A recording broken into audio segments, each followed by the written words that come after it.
Shalom, selamat pagi sahabat GASIS yang diberkati Tuhan Yesus. Mari kita mohon berkat daripada Tuhan. Pagi hari ini siapkan hati kita untuk memuji kebesaran Tuhan. Bapa, kami merendahkan diri pagi hari ini, saat hari ini Tuhan kami mau bangun hubungan pribadi dengan Engkau Tuhan. Terima kasih karena tabir bait suci telah terbelah dua dan kami dapat bertemu muka ke muka dengan Engkau Tuhan. Hal yang pribadi yang dapat kami naikkan di hadapan hadirat-Mu yaitu doa-doa kami dapat persembahkan kepadamu.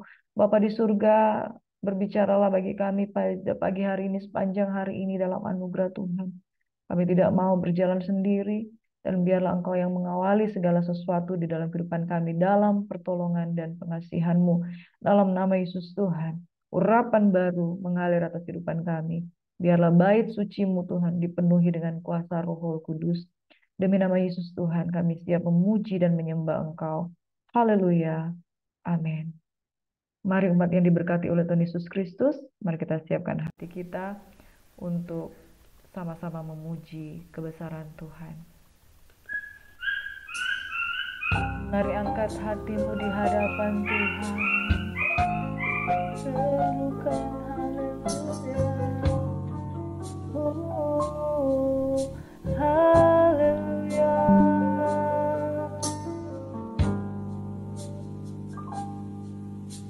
Tuhan hadir bait kudusnya, mencari wajahnya, berseru berdoa, bersujud menyembah, menikmati kehadirannya. Mau dekat dengan umatnya yang datang dengan segenap hatinya.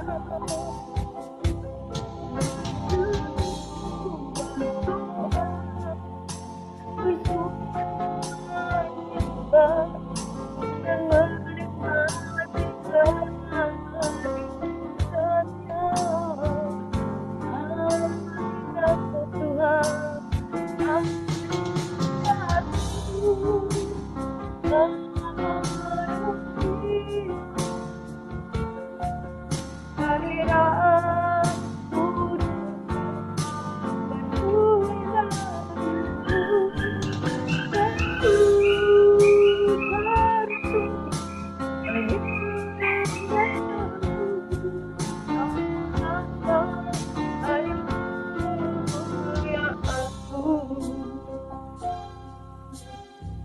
Everyone worship Him.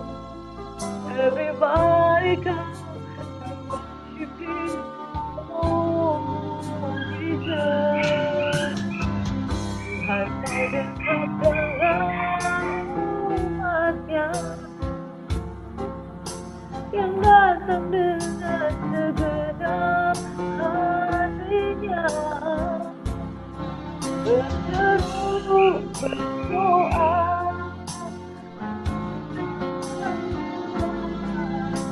dan menikmati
bersyukur Tuhan, ku bersyukur, haleluya. Hadiratmu, hadiratmu Tuhan, kau penuhiku. Amazing Lord, haleluya.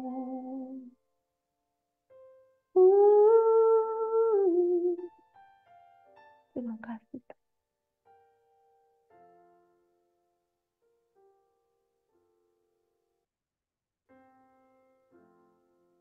Diberkatilah orang yang mengandalkan Tuhan, yang menaruh harapannya hanya kepada Tuhan.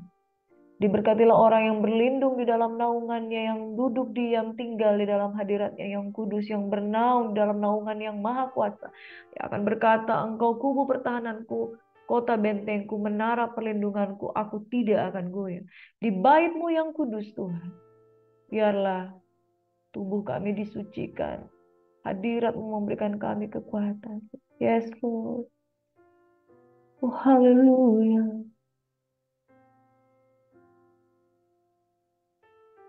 Mari datang kepada Tuhan. Biarlah shalom, damai sejahtera daripada Tuhan itu turun atas kehidupan kita semuanya dalam nama Yesus.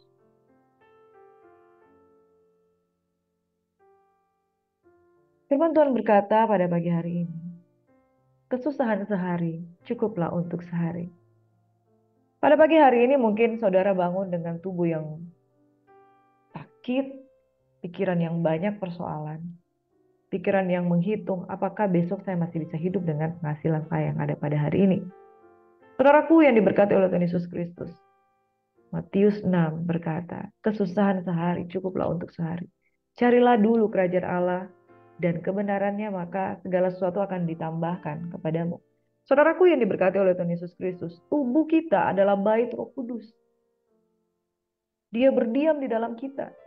Bagaimana mungkin kita berkata dia tidak ada, dia di mana, dia tidak mungkin menolong kita. Tubuh kita aja adalah kediaman Tuhan. Bagaimana mungkin kita bertanya Tuhan ada di mana? Bapak Ibu sahabat GSS yang diberkati oleh Tuhan Yesus Kristus. Jikalau engkau percaya pada kasih karunia Tuhan, sola gratia, sola scriptura, sola fide, semua karena anugerah, semua karena firman, dan semua karena iman. Dan karena iman, engkau dan saya hari ini ada pada hari ini semua karena anugerah Tuhan, dan Tuhan ada tinggal di dalam kehidupan kita. Bagaimana mungkin kita tidak percaya akan anugerah daripada Tuhan? Dia tinggal dalam kita. Amin. Sebab kediaman Tuhan bukan seperti kediaman yang dibuat oleh tangan manusia. Saudara yang diberkati oleh Tuhan Yesus Kristus, 40 tahun Raja Herodes membangun bait suci. Tetapi Yesus membangunnya dalam waktu 3 hari. Dia mati, bangkit pada hari yang ketiga. Supaya engkau dan saya boleh bertemu muka ke muka dengan Tuhan. Hari ini apakah engkau percaya bahwa Yesus sungguh ada di dalam kehidupanmu? Duduk di kaki Tuhan dan nantikan Tuhan. Maka engkau akan mengalami kuasa Allah di dalam kehidupanmu. Engkau yang mungkin mengalami sakit, penyakit, masalah. Mungkin ada saudara yang mengalami bisul, kemudian sakit. Saudara, saya tidak tahu apa yang saya katakan ini harus saya katakan. Tapi untuk masalah yang kecil sekalipun Tuhan mampu selesaikan. Apalagi masalah yang besar. Sebab kita adalah bait Roh Kudus di mana Tuhan berkenan diam dalam kehidupan kita. Saudara, kalau bait suci dulu dibangun oleh tangan manusia dengan segala kemegahannya, dengan segala effort, dengan segala upaya, dan kemudian menjadi sia-sia ketika mereka kemudian pada akhirnya tidak mempersembahkan persembahan yang berkenan di hadapan Tuhan. Semua upaya manusia menjadi sia-sia. Tetapi dia berkata, aku akan memberikan bait yang baru dengan ukuran yang berbeda. Dan ukuran ini yang Tuhan ukurkan adalah ukuran yang daripada Tuhan. Pagi hari ini kita akan baca dan merenungkan firman Tuhan. Biarlah firman Tuhan menjadi kekuatan dalam kehidupan kita. Saudara yang diberkati oleh Tuhan Yesus Kristus, firman Tuhan berkata bahwa di dalam Yeskiel 39 hingga Yeskiel 43 ada sebuah penyataan Tuhan tentang penglihatan tentang zaman baru. Ketika pada zaman di mana bangsa Babel membawa orang Yehuda masuk ke pembuangan, Tuhan terus berfirman lewat Nabi Yehezkiel bahwa semua sengsara yang mereka alami karena mereka telah menajiskan nama Tuhan. Dan sekali lagi Tuhan berfirman, aku tidak akan mengizinkan mereka kembali menajiskan namaku. Kemudian berkata-kata tentang bagaimana penghukuman bangsa Israel di pembuangan. Tapi Tuhan juga mengingatkan tentang ada satu vision, penglihatan tentang zaman baru, di mana ada satu perjanjian baru, perjanjian kekal yang dia akan adakan. Dan dia juga menjanjikan tentang bait yang baru. Saudaraku yang diberkati oleh Yesus Kristus Tuhan, mari kita belajar bersama dari Yesaya 39 hingga 43. Firman Tuhan tentang Gog di tanah Magog di pasal 38 hingga pasal 39 ayat 29. Kemudian pada pasal yang ke-40 hingga pasal yang ke-43 ada satu penyataan Tuhan tentang penglihatan tentang zaman baru. Di pasal 40 ayat 1 hingga 47 ada pintu-pintu gerbang dan pelataran-pelataran bait suci yang baru. Pasal 40 ayat 48 dan pasal 41 hingga ayat yang ke-26. Tuhan menubuatkan melalui Yesaya dan dia menunjukkan, bukan sekedar menubuatkan, tapi dia menunjukkan di vision Yesaya. Ada bait suci yang baru, bilik-bilik untuk para imam, kemudian ukuran-ukuran di lingkungan bait suci. Dan Tuhan menyatakan bahwa dia kembali ke bait suci dalam kemuliaannya. Kembalinya dia di bait suci, bukan di bait suci yang lama. Bukan di bait suci yang dibuat oleh Salomo, bukan bait suci yang dipelihara oleh raja-raja Yehuda, tetapi bait suci yang baru. Dan di bait suci yang baru Tuhan kembali dalam kemuliaannya. Selanjutnya ada ukuran mesbah dan pentahbisannya. Saudaraku yang diberkati oleh Tuhan Yesus Kristus, ketika Tuhan menyampaikan tentang bait suci yang baru, dia menyatakan disinilah tempat aku akan bertahta. Saudaraku di dalam kitab Yehezkiel pasal 39 berkata seperti ini. Oleh sebab itu, beginilah firman Tuhan Allah, sekarang aku akan memulihkan keadaan Yakub dan akan menyayangi seluruh kaum Israel dan cemburuku timbul untuk mempertahankan namaku yang kudus. Aku tidak lagi menyembunyikan wajahku terhadap mereka kalau aku mencurahkan rohku ke atas kaum Israel. Demikianlah firman Tuhan. Menarik di sini dikatakan saudara, cemburuku timbul untuk mempertahankan namaku yang kudus. Itu sebabnya firman Tuhan katakan lewat hukum Tuhan. Jangan ada Allah lain. Jangan menyebut namaku dengan tidak hormat. Jangan ada di hadapanmu patung. Saudara, pemberhalaan atau menduakan Tuhan itu betul-betul mencemarkan, menajiskan nama Tuhan. Dan cemburu itu timbul untuk mempertahankan nama Tuhan yang kudus. Itu sebabnya dia sangat murka kepada Yehuda dan Yerusalem. Saudaraku yang diberkati oleh Tuhan Yesus Kristus, kemudian firman Tuhan yang berkata di ayat yang ke-29, aku tidak lagi menyembunyikan wajahku terhadap mereka kalau aku mencurahkan rohku ke atas kaum Israel. Saudara, kalau roh Tuhan dicurahkan, roh kasih karunia, the amazing Holy Spirit, ketika Roh Kudus dicurahkan, Tuhan tidak akan menyembunyikan. Saudara, itu sebabnya ketika Yesus meninggal, ketika Yesus wafat, mati di kayu salib, ya, tabir bait suci terbelah dua, dan kemudian apa yang terjadi? Semua orang yang percaya diberinya kuasa untuk menjadi anak Allah, dan mereka dan termasuk saya itu menerima Roh Kudus. Tuhan tidak akan menyembunyikan diri dari dalam kehidupan kita.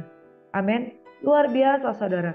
Penglihatan tentang zaman yang baru. Tuhan berkata bahwa aku akan memberikan bait suci yang baru. Amin. Dan bait suci itu adalah kita. Amin saudara. Firman Tuhan yang terambil dari Yesaya 40 berkata seperti ini. Dalam tahun ke-25 sudah pembuangan kami. Artinya sudah 25 tahun mereka tinggal di pembuangan, saudara. Yaitu pada zaman permulaan tahun. Pada tanggal 10 bulan itu dalam tahun ke-14 sesudah kota itu ditaklukkan. Pada hari itu juga kekuasaan Tuhan meliputi aku dan di bawahnya aku dalam penglihatan-penglihatan ilahi ke tanah Israel dan menempatkan aku di atas sebuah gunung yang tinggi sekali.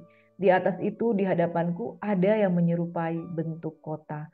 Kesanalah aku di bawahnya. Dan lihat, ada seorang yang kelihatan seperti tembaga. Dan di tangannya ada tali lenan beserta tongkat pengukur. Dan ia berada di pintu gerbang. Lalu dibawanya aku ke pelataran dalam melalui pintu gerbang selatan. Dan ia mengukur pintu gerbang itu. Ukurannya sama saja dengan yang lain. Di Yeskiel 42 ayat 15. Sesudah ia, yaitu orang itu, selesai mengukur seluruh bangunan dalam itu.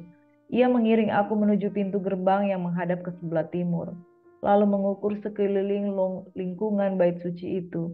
Ia mengukur sisi timur dengan tongkat pengukur, 500 hasta menurut tongkat pengukur. Lalu ia berputar dan mengukur sisi utara, 500 hasta menurut tongkat pengukur.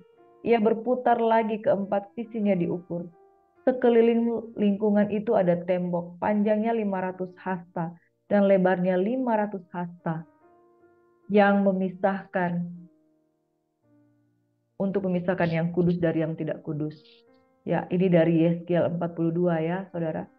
Bagaimana dari Yeskiel 40 hingga Yeskiel 42 di dalam sebuah penglihatan di tahun ke-25 pembuangan di Babel itu, Saudara, Yeskiel mendapat satu penglihatan tentang bait suci yang baru.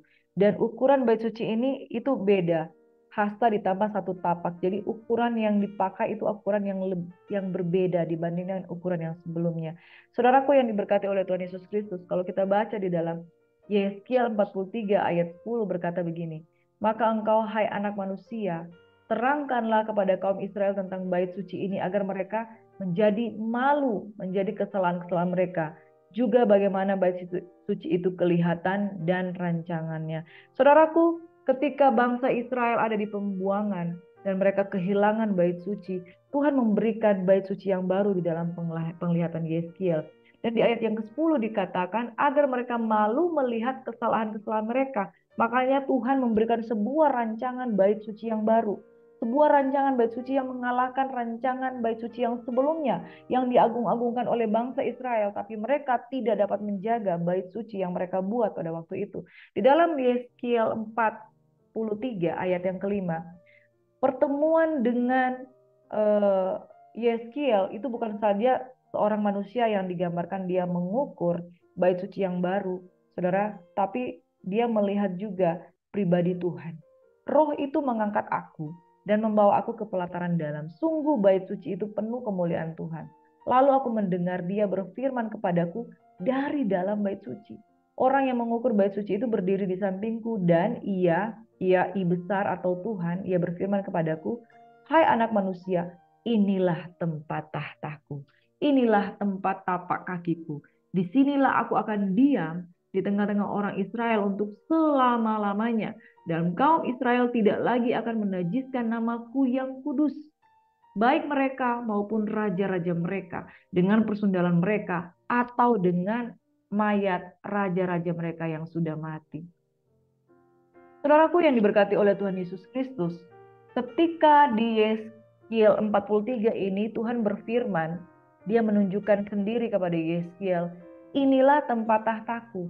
Jadi bait suci yang baru, gambaran bait suci yang baru yang ditunjukkan, yang nampak di hadapan mata Yeskiel, itu merupakan bait suci yang berbeda dengan bait suci yang sudah dibangun sebelumnya. Bait suci yang dibangun sebelumnya adalah bait suci yang dibangun oleh Salomo. Dan kemudian, hai anakku, inilah tempat tahtaku, itu berbicara bait suci yang baru yang nampak di dalam penglihatan dari Nabi Yeskiel. Inilah tempat tahtaku dan inilah tempat tapak kakiku. Disinilah Tuhan akan diam di tengah-tengah orang Israel selama-lamanya dan kaum Israel tidak lagi akan menajiskan namaku yang kudus. Baik mereka maupun raja mereka dengan persundalan mereka atau dengan mayat raja-raja mereka yang sudah mati. Saudara, ayat 10 saya ulangi, maka engkau hai anak manusia terangkanlah kepada kaum Israel tentang bait suci yang ada di visionnya dia. Bait suci yang dia lihat dengan mata rohaninya. Bahwa inilah bait suci yang aku akan buat yang baru. Agar mereka menjadi malu melihat kesalahan-kesalahan mereka. Juga bagaimana bait suci itu kelihatan dan rancangannya. Dan kalau mereka merasa malu melihat segala sesuatu yang dilakukan mereka, gambarlah bait suci itu, bagian-bagiannya, pintu-pintu keluar dan pintu-pintu masuknya, dan seluruh bagannya. Beritahukanlah kepada mereka segala peraturannya itu dan hukumnya, dan tuliskanlah itu di hadapan mereka, agar mereka melakukannya dengan setia, segala hukumnya dan peraturannya. Inilah ketentuan mengenai bait suci itu. Seluruh daerah yang di puncak gunung itu adalah maha kudus. Saudaraku yang diberkati oleh Tuhan Yesus Kristus, ketika Tuhan memberikan vision tentang bait suci yang baru, disuruh kepada Yeskiel, terangkanlah bait suci tersebut. Dan inilah ketentuan, yaitu seluruh daerah yang di puncak gunung itu adalah maha kudus. Maha kudus. Jadi puncak itu adalah maha kudus, artinya itu areanya Tuhan. Sungguh inilah ketentuan mengenai bait. Saudaraku yang diberkati oleh Tuhan Yesus Kristus, dia menunjukkan bait suci dengan tatanan, aturan, ukuran yang beda, yang baru. Untuk yang pertama-tama untuk mempermalukan Israel. Karena yang dulu mereka pernah menajiskan tempat kudusnya Tuhan. Tuhan katakan pada hari ini, engkau tidak bisa menajiskan tempat kudusku, dan aku akan diam untuk selama-lamanya di bait suci. Saudaraku yang diberkati oleh Tuhan Yesus Kristus, bait suci, kalau mau dibuat bait suci kalau mau diingat bait suci yang permanen itu baru dua. Ya, bait suci yang permanen itu baru dua. Dan kemudian bait suci Salomo, yaitu bait suci yang pertama yang dihancurkan oleh Kekaisaran Neo Babilonia pada tahun 586 sebelum Masehi. Waktu itu Yerusalem ditaklukkan dan sebagian dari populasi kerajaan Yehuda dibawa ke pengasihan ke Babel. Itulah bait suci yang dibicarakan oleh Yehezkiel yang musnah. Tetapi bait suci yang baru itu adalah bait suci yang dibuat oleh tangan Tuhan sendiri. Nah, saudaraku yang diberkati, kemudian setelah pembuangan di Babel, ada satu bait yang kedua yang dibuat oleh Serubabel. Kuil kedua yaitu bait Hamikdas atau Hasheni adalah istilah yang digunakan untuk bait suci kudus Yahudi yang berdiri di bukit. Bait suci di Yerusalem, itulah bait suci yang ketika mereka mendengarkan tentang pernyataan Yeskiel, mereka berusaha membuatnya dengan tangan manusia, dibangun oleh Gubernur Serubabel antara 516 sebelum Masehi dan 70 Masehi. Jadi selama 400-an tahun bait suci ini berdiri, dan pada masa pemerintahan Herodes Agung, bait suci kedua ini telah diperbaharui dan struktur aslinya dirombak menjadi bangunan-bangunan besar dan megah, serta fasad muka bangunan yang lebih mudah dikenali. Jadi pilar-pilarnya seperti begitu mewah. Dan kemudian bait suci ini juga dimusnahkan oleh orang Romawi. Orang Romawi menghancurkan bait suci kedua dan Yerusalem pada 70 Masehi sebagai pembalasan atas pemberontakan Yahudi yang sedang berlangsung. Bait suci kedua berlangsung total selama 585 tahun, yaitu 516 sebelum Masehi hingga 70 Masehi, bukan 400 ya, tapi 586 tahun kurang lebih. Saudara, ketika Yehezkiel mendapat penglihatan bagaimana seseorang itu mengukur, ukurannya berbeda. Ukuran sehastanya jauh lebih panjang dari hasta yang sebelumnya, yaitu satuan dalam pengukuran bait suci, hasta itu 45 cm. Dalam pengukuran bait suci yang baru di Yehezkiel 40 hingga 43, hasta panjang itu ditambah satu telapak tangan, yaitu 53,2 cm, saudara. Ini berbicara tentang satu ukuran yang baru. Apa yang diukurkan Tuhan berbeda dengan apa yang diukur oleh manusia. Kemudian saudaraku, di dalam kitab Yohanes 2 ayat 19-21, saudara boleh baca. Firman Tuhan berkata seperti ini dalam Yohanes 2 ayat 19 hingga 21. Jawab Yesus kepada mereka, rombak bait Allah ini dan dalam 3 hari aku akan mendirikannya kembali. Lalu kata orang Yahudi kepadanya, 46 tahun orang mendirikan bait Allah ini dan engkau dapat membangunnya dalam 3 hari. Tetapi yang dimaksudkannya dengan bait Allah ialah tubuhnya sendiri. Saudara, bait suci Yerusalem atau bait suci Herodes dibangun selama 40 tahun, atau di dalam kitab suci dikatakan 46 tahun. Bait suci ini dalam bentuk gedung. Tetapi Tuhan berkata, aku akan merombaknya dan membangunnya dalam 3 hari. Yaitu Tuhan berbicara tentang bait suci yang baru. Saudara, apa yang diukur manusia itu berbeda dengan apa yang diukur oleh Tuhan. Kalau secara ukuran manusia, bait suci itu ukurannya per hasta. Tetapi di dalam ukuran yang di dalam visionnya Yeskiel, yaitu satu hasta tambah satu telapak tangan, itu 53,2 cm. Artinya di sini maknanya adalah apa yang menjadi ukuran manusia berbeda dengan apa yang diukur oleh Tuhan. Ketika manusia mengukur bait suci menurut apa yang dibuat oleh manusia, Tuhan mengukur bait suci menurut apa yang dibuat oleh Tuhan. Yaitu dia berkata tentang bait suci yang baru, yaitu di mana bait suci yang dibangun dalam 3 hari, yaitu tubuh Yesus sendiri. Dan ketika Yesus mati di kayu salib, dia bangkit pada hari yang ketiga. Engkau dan saya kemudian menjadi bait Roh Kudus. Luar biasa saudara, hadirat Tuhan itu nyata, breakthrough di dalam kehidupan kita. Sebab Tuhan mempermalukan orang-orang yang menajiskan namanya.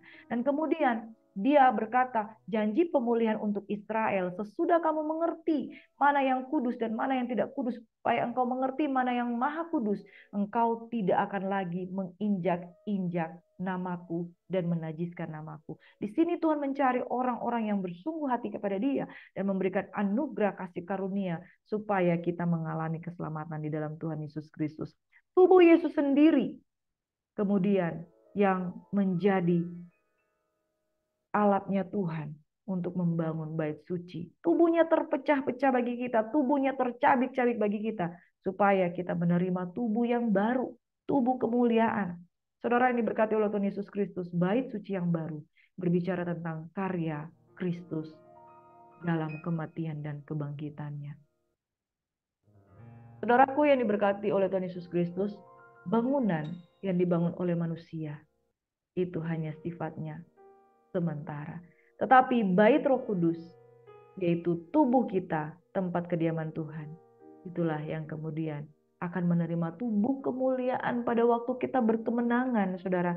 Kita tinggal di dalam Tuhan dan Tuhan tinggal di dalam kita. Firman Tuhan berkata di dalam Wahyu 11 ayat 2, berkata seperti ini.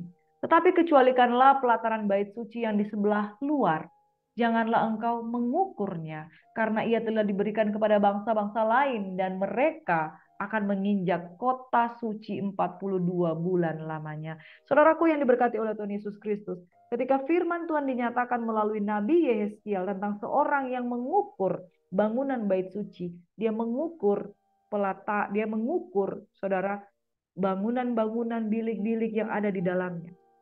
Tetapi Wahyu 11 ayat 2 berkata, kecualikan pelataran bait suci yang di sebelah luar, jangan engkau mengukurnya. Kenapa saudara? Karena Tuhan mengukur sebuah ukuran kekudusan dan ruang maha kudus dan ruang kudus, bilik-bilik di mana para imam itu mempersembahkan korban. Saudara, Tuhan mengukur apa yang menjadi bangunan ruang kudus dan ruang maha kudus, saudara. Tetapi pelataran luar tidak diukurnya. Karena pelataran luar itu akan diberikan kepada bangsa-bangsa lain dan mereka akan menginjak-injak kota suci selama 42 bulan lamanya. Ini berbicara saudara, di bait suci yang baru, Kristen pelataran itu tidak akan masuk di dalam pengangkatan. Kristen pelataran tidak akan mengalami rapture. Kristen pelataran itu akan masuk di dalam kesusahan besar.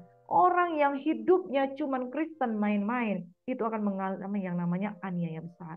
Itu sebabnya Tuhan katakan di bait suci yang baru, jangan cuma sekedar jadi Kristen pelataran, tetapi orang yang hidup tinggal di gunungnya yang kudus. Dikatakan bahwa di gunung itu adalah ruang maha kudus. Saudara yang diberkati oleh Tuhan Yesus Kristus, Tuhan telah memberikan nyawanya untuk kita semua, supaya kita yang tidak mengenal Tuhan bisa mengalami ruang maha kudus daripada Tuhan. Itu sebabnya mari saudara masuk di dalam ruang maha kudus, masuk bergaul dengan Dia, menikmati baitnya yang kudus. Jangan tinggal di pelataran, sebab orang yang tinggal di pelataran adalah orang Kristen yang tidak masuk dalam hitungan, tidak mengalami pengangkatan. Mereka akan masuk di dalam 42 bulan lamanya, diinjak-injak kota suci oleh musuh, oleh bangsa-bangsa lain. Saudaraku, jangan tinggal di pelataran, tapi masuk di ruang maha kudus, karena ini adalah bait suci yang berbeda. Pada saat orang lain Pada saat di bait suci yang lama, hanya orang-orang tertentu yang bisa masuk di ruang maha kudus. Hanya para imam, imam besar yang suci pula. Tetapi pada bait suci yang baru, bahkan Tuhan berkenan diam. Bait suci yang baru yaitu tubuh kita. Dan Tuhan berkata bahwa tabir bait suci telah terbelah dua, makanya engkau akan dapat dengan bebas berhubungan dengan Tuhan. Saudara, pagi hari ini mari angkat kedua tanganmu dan katakan, God, I just want to praise you. Amin. Dan lagi di dalam Yohanes 4 ayat 21 hingga 24 berkata, kata Yesus kepadanya, percayalah kepadaku hai perempuan, saatnya akan tiba bahwa kamu akan menyembah Bapa bukan di gunung ini dan bukan juga di Yerusalem. Kamu menyembah apa yang tidak kamu kenal, kami menyembah apa yang kami kenal, sebab keselamatan dari bangsa Yahudi, datang dari bangsa Yahudi. Tetapi saatnya akan datang dan sudah tiba sekarang, penyembah-penyembah benar akan menyembah Bapa dalam roh dan kebenaran. Sebab Bapa menghendaki penyembah-penyembah demikian. Sebab Allah itu roh.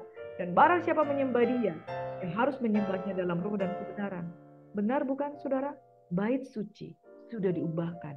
Bukan sekedar bait suci yang dibuat oleh tangan manusia.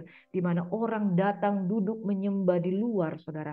Tetapi bait suci yang baru adalah berbicara tentang penyembahan yang benar dalam roh dan kebenaran. Saudaraku yang diberkati oleh Tuhan Yesus Kristus, tangkap kesempatan ini. Ketika bangsa Israel melakukan kesalahan, maka mereka mendapat teguran yang begitu keras daripada Tuhan.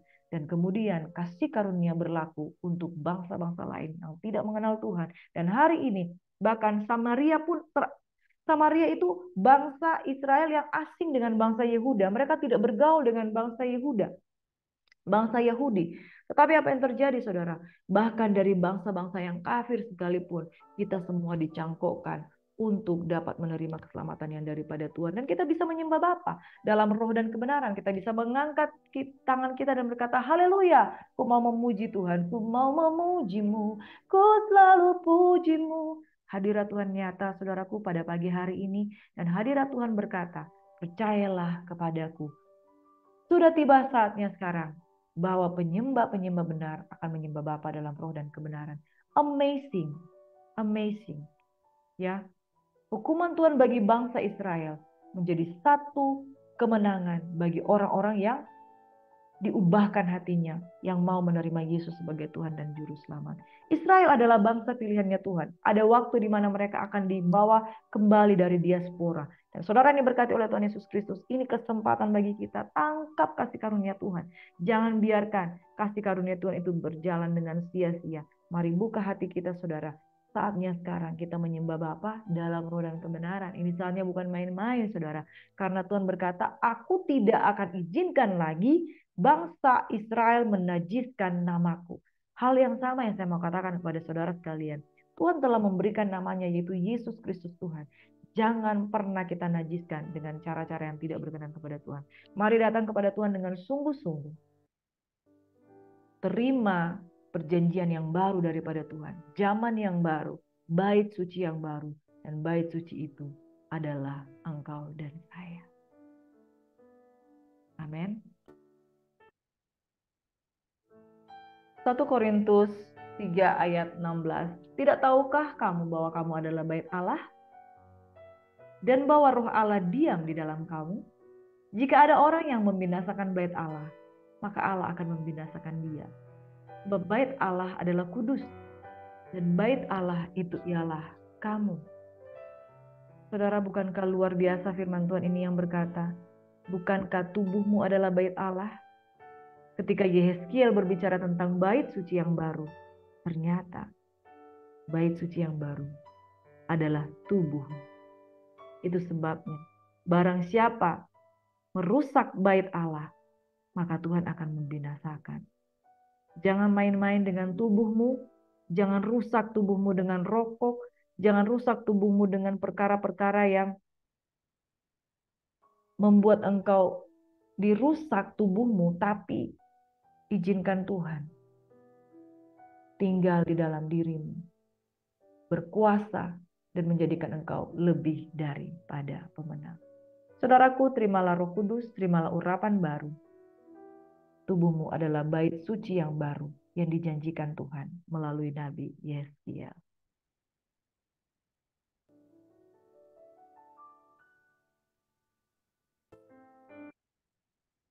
Mari kita satu di dalam doa. Bapa di surga, diberkatilah orang-orang yang datang dalam nama Tuhan, yang diubahkan hidupnya oleh karena menerima Yesus sebagai Tuhan dan Raja dan Tuhan dan Juru Selamat. Tidak tahukah kamu bahwa tubuhmu adalah bait Roh Kudus? Bait yang ternyata dijanjikan Tuhan kepada Nabi Yeskiel adalah tubuh kita. Betapa pentingnya karya Tuhan di dalam kehidupan kita semuanya. Tapi saatnya akan datang dan sudah tiba sekarang bahwa penyembah-penyembah benar akan menyembah Bapa dalam roh dan kebenaran. Bapa menghendaki penyembah-penyembah demikian. Bapa sungguh baik, dia tidak membuat kita repot membangun bait suci yang dibuat dengan tembok-tembok yang oleh tangan manusia. Tapi dia ciptakan, dia create sebuah bait Roh Kudus untuk dia berdiam, yaitu tubuh engkau dan saya. Bapak ajar kami untuk menjaga tubuh kami, ajar kami untuk memfungsikan tubuh kami untuk kemuliaan nama Tuhan. Kuduskan tubuh kami, jangan biarkan tubuh kami masuk di dalam pencobaan, merusak tubuh kami dengan makanan-makanan yang tidak seimbang, dengan obatan-obatan terlarang. Jangan biarkan tubuh kami dirusak oleh percabulan. Jangan biarkan tubuh kami dirusak oleh kenajisan. Jangan biarkan tubuh kami dilelahkan oleh perkara-perkara yang tidak berkenan kepada Tuhan. Jangan biarkan tubuh kami menikmati dagingnya untuk hawa nafsunya yang jahat. Tapi biarlah tubuh ini yang engkau katakan adalah bait Roh Kudus, kami jaga dalam kekudusan. Dalam nama Yesus, biarlah namamu tidak lagi sekali lagi dinajiskan, tapi namamu dimuliakan di dalam setiap langkah kehidupan kami. Bapak, kami angkat tangan kami, terima berkat Tuhan. Tubuh kami adalah bait Roh Kudus. Kami menjaga tubuh kami sehat, kami menjaga tubuh kami diberkati, kami menjaga tubuh kami untuk bermanfaat untuk kemuliaan nama Tuhan. Kasut kerelaan untuk memberitakan Injil damai sejahtera ada pada kami, sehingga tubuh kami ini bermanfaat untuk kemuliaan nama Tuhan. Bapak, kami terima Roh Kudus-Mu, kami terima kuasa-Mu di bait-Mu yang kudus, yaitu tubuh kami untuk memuliakan Tuhan. Bapak, terima kasih buat pagi hari yang diberkati ini. Urapan-Mu terus mengalir, menguduskan bait suci ini. Urapan-Mu terus mengalir, membawa dampak bagi semua orang. Dalam nama Yesus Tuhan kami bersyukur, kami sambut berkat-Mu pada pagi hari ini. Kami diberkati, bait Roh Kudus ini dikuduskan. Dan kami adalah bait suci yang dijaga oleh Tuhan. Barang siapa mau merusak bait suci, Tuhan akan membinasakan dia. Dalam nama Yesus Tuhan kami bersyukur, kami terima berkat Tuhan. Kami sambut anugerah-Mu pagi hari ini. Amin. Terima kasih Tuhan. Dalam nama Yesus. Amin. Shalom, selamat pagi. Tuhan Yesus memberkati kita semuanya. Saudara, pagi hari ini bagi saudara yang baru saja join dengan channel Gracia Hope Compassion Channel, saudara boleh ketik tanda lonceng atau subscribe, maka saudara akan mendapatkan notifikasi every day. 5 pasal per hari kita akan belajar bersama-sama. Tuhan Yesus memberkati. God bless you and shalom.